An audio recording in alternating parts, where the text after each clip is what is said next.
Olá, pessoal, tudo bem? Prontos para mais um mergulho profundo com a gente? Hoje a gente vai se aventurar nas leituras dessa sexta-feira da quarta semana da Quaresma. Isso aí.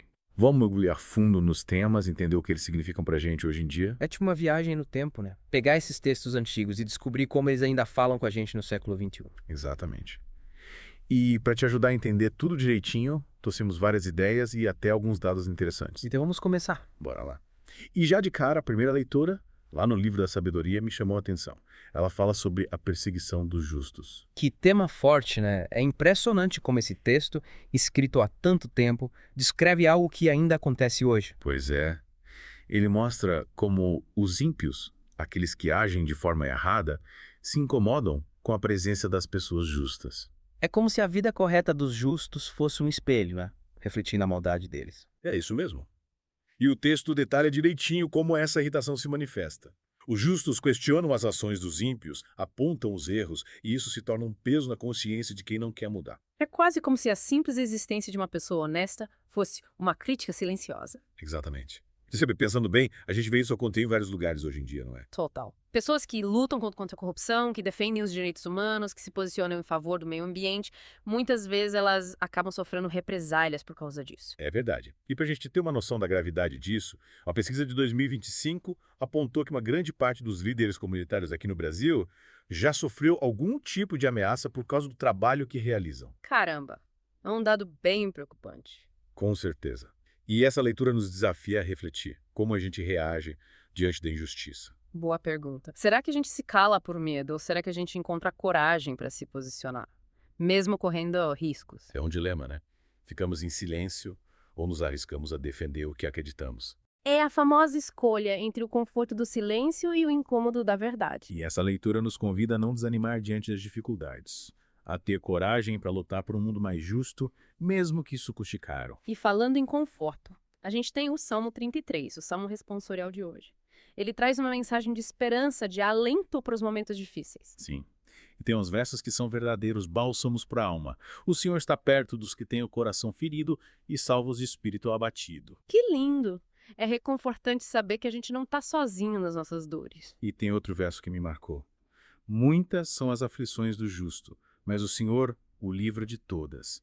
É como se Deus nos dissesse, calma, eu estou cuidando de você. É como um abraço quentinho no meio do caos, né? Às vezes a gente se sente tão sobrecarregado com os problemas que parece que não vai dar conta. Exatamente. Aí a gente se agarra nessa promessa de que Deus está no controle, cuidando de tudo. E sabe, essa fé em Deus nos dá uma força interior, uma resiliência para encarar os obstáculos. Não que os problemas sumam com mágica, né? Mas a gente ganha uma serenidade, uma confiança para lidar com eles. Perfeito. É como se a fé nos desse uma dose extra de paciência, de perseverança. E a gente precisa muito disso, né? Principalmente quando as coisas não acontecem no nosso tempo. Ah, isso é a mais pura verdade. Quantas vezes a gente começa um projeto, uma iniciativa, cheio de entusiasmo, e aí se frustra porque os resultados demoram. É normal se sentir assim. Mas o Salmo nos ensina que confiar em Deus, que também significa ter paciência, ter a certeza de que mesmo que demore, a justiça vai prevalecer. E ter fé também significa saber reconhecer a presença de Deus no nosso dia a dia, né? Nos pequenos detalhes, nos gestos de carinho, nas coisas boas que acontecem. Com certeza. E, por falar em desafios, no Evangelho de João, capítulo 7, a gente encontra um relato que nos faz pensar sobre a incompreensão e a hostilidade que Jesus enfrentou. Uma passagem que nos leva para o centro da história, né? A gente vê de perto a resistência que Jesus encontrou, a rejeição que ele sofreu. É verdade. O texto conta que Jesus evita ir para a Judéia porque os líderes religiosos de lá queriam matá-lo. Ele até vai para a festa, mas de forma discreta, quase escondida. E mesmo assim, o clima era de tensão, de desconfiança.